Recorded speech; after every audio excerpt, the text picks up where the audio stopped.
संजयपुर गांव में राजेश का हवेली नुमा घर आज रोशनी और गानों से जगमगा रहा था। राजेश के बेटे अर्जुन का 18वां जन्मदिन था। बाहर लॉन में टेबल पर बड़ा सा केक सजा था, जिस पर चमचमाती मोमबत्तियां टिमटिमा रही थीं। राजेश और मीरा अपने बेटे के साथ खड़े थे। बेटा, आज तू सच में बड़ा हो गया। अरे, मैं तो पहले से ही बड़ा था, अब ऑफिशियली एडल्ट हो गया हूँ। अच्छा, जल्दी केक कटवाओ, फिर मैं दोस्तों के साथ बाहर जाऊंगा। अरे बेटा, मेरा मन नहीं मान रहा। इतनी रात को बाहर जाने की क्या जरूरत है? मम्मी, अरे अब मैं 18 का हो गया हूँ भाई। मेरे दोस्त पार्टी के लिए वेट कर रहे हैं। आप क्या मुझे बच्चा समझती रहेंगी क्या? अरे चलो भी मीरा, बेटा बड़ा हो गया है भाई। जाने दो इसे। पहले केक तो काट लेने दो। अर्जुन ने फटाफट केक काटा, दोनों को खिलाया।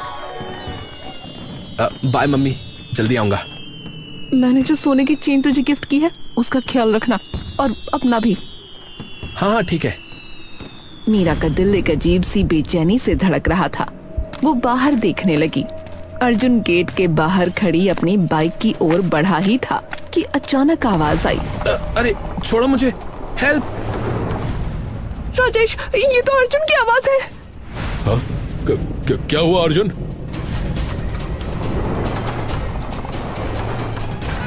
नहीं, मेरे बेटे को छोड़ दो, छोड़ दो। राजेश पागलों की तरह वैन की ओर भागा, लेकिन तब तक वो वैन रात के अंधेरे में गायब हो चुकी थी। सिर्फ धूल और मीरा का सिसकना उस सन्नाटे में रह गया। हाँ, नहीं नहीं। पुलिस, पुलिस को बुलाओ। हेलो पुलिस, सुनिए, हमारे बेटे को कोई उठा ले गया है। 3 लोग थे, जल्दी करिए, नहीं तो सब खत्म हो जाएगा। वो पुराने मंदिर की तरफ गए हैं। ठीक है, आप फिक्र मत करिए, हम उनका फौरन पीछा करते हैं।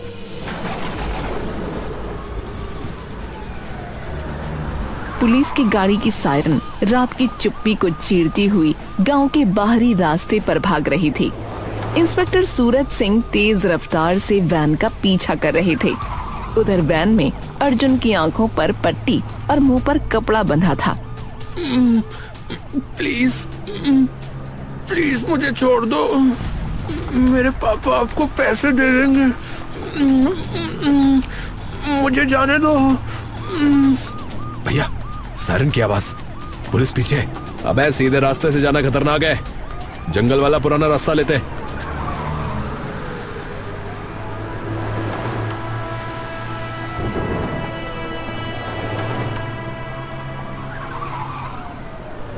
वैन अचानक एक टेढ़े मेढ़े पथरीले रास्ते पर मुड़ गई, जो घने जंगल की ओर जाता था।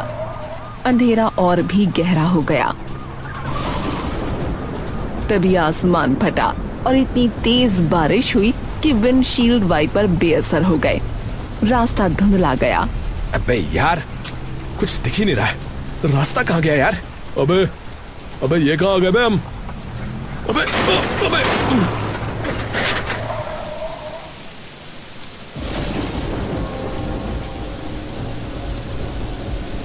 अरे यहाँ छुप जाते, पुलिस बारिश में इस तरफ नहीं आएगी।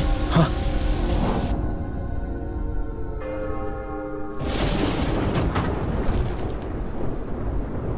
अबे ओ, ज्यादा परेशान मत हो, समझा? तेरे माँ बाप से कुछ लाख रुपए लेकर तुझे छोड़ देंगे फिर। हाँ, लेकिन चुपचाप रहियो। अरे लेकिन बिल्कुल चुप, कोई बातचीत नहीं, समझा? हाँ, अरे क्या हुआ? अरे ये कैसे बंद हो गया भाई? लगता है हवा से हुआ होगा। तीनों दरवाजे पर टूट पड़े। अरे तुम लोगों को नहीं पता क्या? ये पुराना मंदिर है, बहुत ही रहस्यमयी। यहाँ कोई भी नहीं आता है, और तुम मुझे यहाँ ले आए। तुम लोग पागल हो क्या? खुद भी मरोगे और मुझे भी मरवाओगे। सुनो, तुम लोगों ने ना बहुत बड़ी गलती करी है, समझे? वहीं बाहर बारिश थम चुकी थी। पुलिस की गाड़ी मंदिर के सामने खड़ी थी और पास में खड़े थे इंस्पेक्टर सूरज सिंह, राजेश और मीरा। मीरा का चेहरा आंसुओं से भीगा था। हमारे सूत्रों के मुताबिक वो लोग इसी इलाके में गायब हुए और यहाँ सिर्फ यही एक ढांचा है। संभव है कि वो इसी मंदिर के अंदर छिपे हैं। लेकिन इंस्पेक्टर साहब, ये मंदिर तो 18 साल पहले ही बंद हो गया था। किसी कारण से ये खुलता ही नहीं है। मेरा बेटा अंदर है, प्लीज दरवाजा तोड़िए ना। वही करेंगे, बस आप रोइए मत।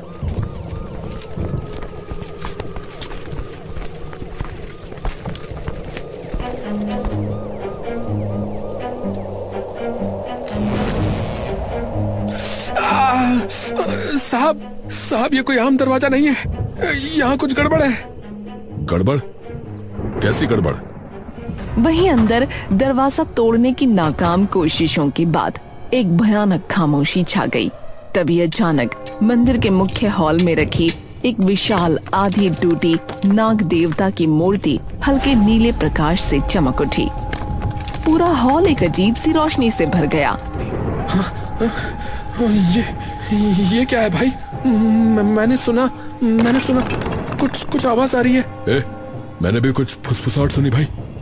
हवा में सचमुच फुसफुसाहटें गूंजने लगीं। वो चारों एक दूसरे के पास सिमट गए। भाई, दरवाजा नहीं टूट रहा बे, तो हमें मंदिर के और अंदर जाना होगा। शायद कोई दूसरा रास्ता मिल जाए। हाँ, चलो। टिमटिमाती मूर्ति की रोशनी में वो एक संकरे गलियारे से होते हुए मंदिर के पीछे की ओर बढ़े।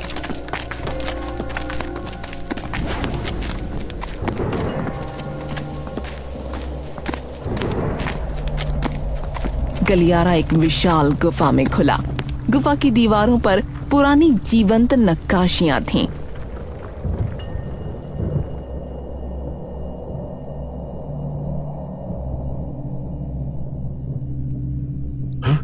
ये क्या? इस नक्काशी में एक आदमी और इसमें एक माँ अपने बच्चे को छोड़ रही है। भैया, तीसरी में तो धन के लालच में एक परिवार टूट रहा है। ओह गॉड, ये क्या है? अब हम लोग बाहर कैसे निकलेंगे? गुफा की भयावह नक्काशियों से गुजरते हुए चारों आगे बढ़े। गुफा का रास्ता एक विशाल गोलाकार चैम्बर में खुला, जिसके बीच में एक पत्थर का ढांचा था। वहां से एक धुएं जैसी आकार बदलती हुई छाया उठी। वो एक विशाल नाग की आकृति लेने लगी, जिसकी आंखें जलते हुए माणिक की तरह चमक रही थीं। ये थी मंदिर की रक्षक आत्मा। हे भगवान, ये क्या है? जो चुराता है प्रकाश को, वही दे सकता है अंधकार को रोशनी। बताओ, इस मंदिर का वो गुप्त नाम क्या है जो केवल उसकी नाभि में छिपा है? सब डरे हुए थे। किसी के कुछ समझ में नहीं आ रहा था। अब ये कैसा सवाल है? मंदिर की नाभि? हे भाई, अगर गलत जवाब दिया ना तो ये सांप हमें खा जाएगा, बता रहा हूँ भाई। अमृत कुंड। एक गहरा सन्नाटा छा गया। अर्जुन खुद भी चौंक गया, मानो उसके मुंह से कोई और बोल गया हो। हाँ? मैंने क्या कहा? मुझे कैसे पता? सही उत्तर। वेदी के पीछे की दीवार पर एक छिपा हुआ दरवाजा चरमराते हुए खुल गया, जिससे आगे का अंधेरा गलियारा दिखाई दिया। रोहित की आंखों में एक अजीब चमक आ गई। उसने अर्जुन की ओर देखा, फिर उस गलियारे की ओर। भैया, मुझे तो लग रहा है इस लड़के में कुछ है पक्का। शायद ये हमें बाहर निकाल सकता भैया। हाँ भाई, मुझे भी ऐसे लग रहा है। तो चलो आगे बढ़ते हैं फिर। सब साथ रहो। नए गलियारे में प्रवेश करते ही रोहित ने देखा कि अर्जुन के गले में एक सोने की चेन है। वो उस पर टूट पड़ा। अबे ओए, ये गले में क्या है? अल्लाह, इधर दे ये चेन। नहीं, ये मेरी माँ ने दी है। एक जोरदार धक्का मुक्की शुरू हो गई।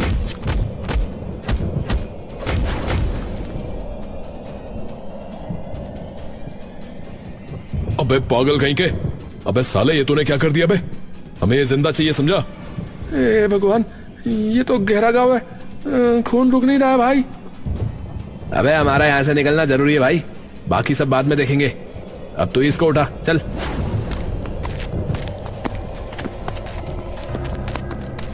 वो एक नए चैम्बर में पहुंचे। वहां की दीवारों पर भी नक्काशी थी। एक में एक राजा अपने ही पुत्र का इसी मंदिर में बलिदान दे रहा था। दूसरे में एक पुजारी गुप्त खजाना चुरा रहा था। अब छोड़ मुझे। अबे अभी तो तेरे सर में चोट लगी थी, क्या हुआ तेरी चोट को? कहाँ गई तेरी चोट? ओ तेरी, अबे अबे ये क्या जादू है बे? ओए तू इंसान ही है ना लड़के? अरे अरे ये इस रहस्यमय मंदिर की वजह से हो रहा होगा, चलो छोड़ो इसे। अबे पर मेरी खरोंच तो ठीक नहीं हुई बे। अबे साले तू ज्यादा पापी है इसीलिए। अब चल यहाँ से।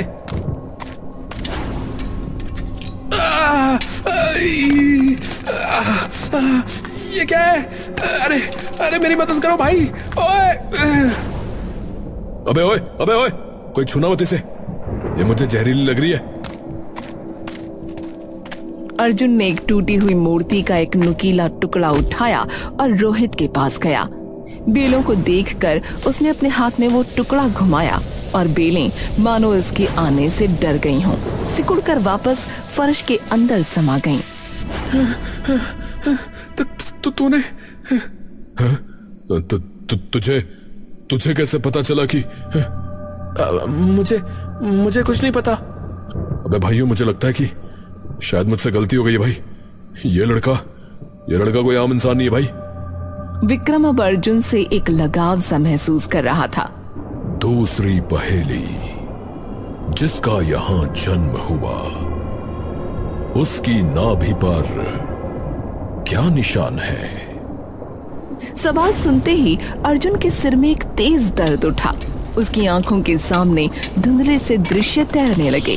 एक बच्चे के रोने की आवाज, चमकते दिए और एक विशाल नाग के फन वाली मूर्ति। ये थे उसके बचपन के अजीब से सपने जो हमेशा उसे सताते रहते थे। उसने अनजाने में अपनी कमीज उठाकर अपनी नाभि के ठीक ऊपर देखा। वहाँ एक बर्थ मार्क था। अबे देखो उसके पेट पर। अबे ये तो इसी मंदिर की बड़ी मूर्ति जैसा है। एक नाग जिसके फन पर एक सितारा जैसा है। अबे इसका बर्थमार्क बिल्कुल उस विशाल मूर्ति जैसा क्यों है बे?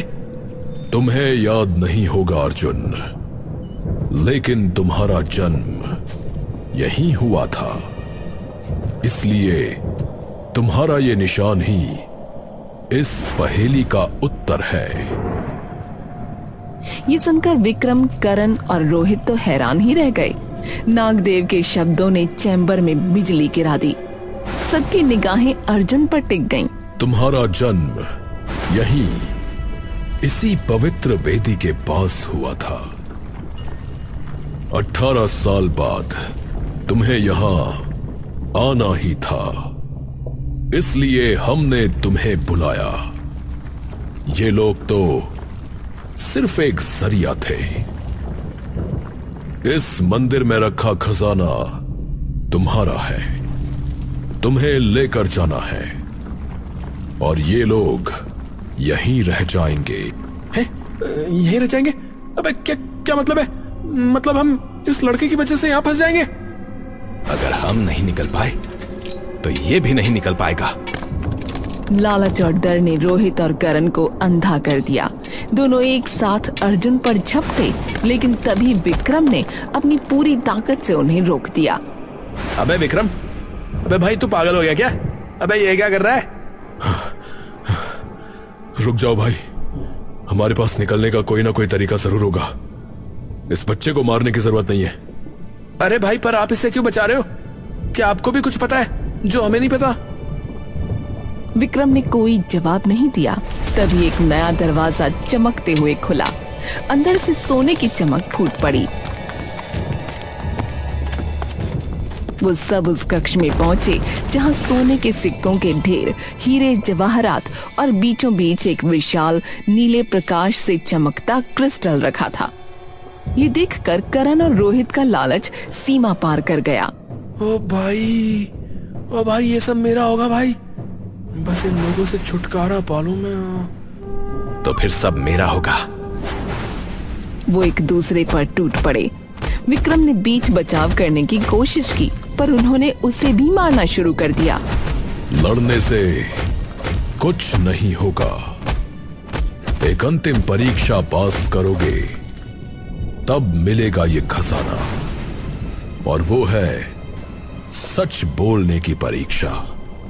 तो अपने जीवन का सबसे बड़ा सच बोलो। एक अजीब शक्ति ने उन तीनों को सच बोलने के लिए विवश कर दिया। मैंने हमेशा से इन लोगों को धोखा देने का सोच रखा था।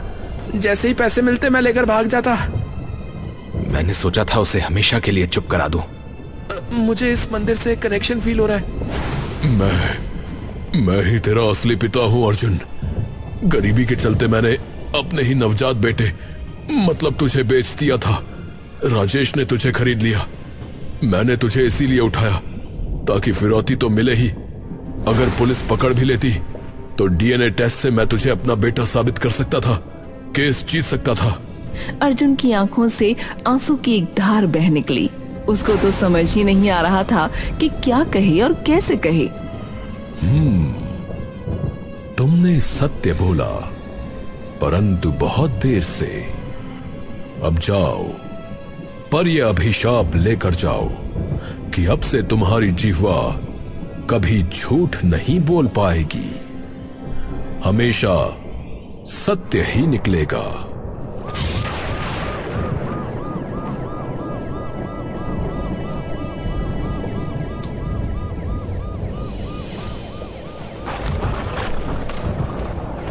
अरे रुको भाई, मैं सब कुछ कबूल करता हूं। मैं अर्जुन का असली बाप हूं। मैंने उसे बेचा था और आज फिर उसको उठा ले गया ताकि फिरौती ले सकूं। अबे ओए, सच्ची झूठी कहानियां जेल में सुनाना। तुम तीनों चलो यहां से। पुलिस उन तीनों को वहां से ले गई और अर्जुन ने अपने माँ बाप को सब कुछ बताया और फिर पूछा, मम्मी, मेरी असली माँ? बेटा, तेरी माँ को इसने कभी प्यार नहीं किया। बेचारी एक दिन रास्ते से गुजर रही थी, तभी तेरे पैदा होने का समय आ गया। वो इसी मंदिर में चली आई और तुम्हें पैदा करके मौके पर ही परलोक सिधार गई। ये विक्रम तो पता नहीं कहां बाहर था। हफ्ते भर बाद लौटा। उसे कुछ पता ही नहीं था। तुम्हारे पैदा होने से मंदिर बंद करना पड़ गया था, क्योंकि पुजारी जी का कहना था कि यहाँ के देव नाराज हो गए हैं। लेकिन अब पता चला उन्होंने 18 बरस का इंतजार किया था ताकि तुम्हें वापस बुलाकर तुम्हें तुम्हारा उपहार दे सकें बेटा। इतना कहते ही मंदिर के शिखर से एक प्रकाश फूटा, जैसे कोई बंधन टूट गया हो। नागदेव की आवाज एक आशीर्वाद की तरह गूंजी। अर्जुन, इस खजाने को ले जा और आज के बाद से ये मंदिर वापस खुल जाएगा। जादुई रूप से वो खजाना अपने आप मंदिर के बाहर आ गया। अर्जुन वो खजाना लेकर अपने माता पिता के साथ वापस आ गया, लेकिन इस घटना ने उसे पूरी तरह बदल दिया था। इसलिए उसने उस खजाने का इस्तेमाल अपने लिए नहीं बल्कि अपने पूरे गांव के लिए किया।